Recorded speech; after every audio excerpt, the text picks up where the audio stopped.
ఏమిటే గట్లా చూస్తున్నావు?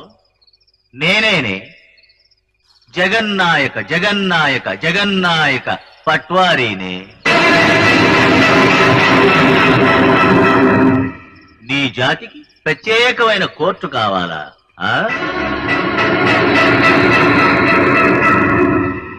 నీ ఇల్లు మా ఇంటి పక్కనుండాలా? ఓహో, మమ్మల్ని చంపనికి నీకు మేము ఆయుధాలు ఇవ్వాలే? నీ అవ్వ, ఇప్పుడేమైందే? నీ కోసం ప్రత్యేకంగా ఉరితాడు చేయించిన ఒసే రాములమ్మ, ఆఖరి నిమిషంలోనైనా తెలుసుకోవే, దొరలు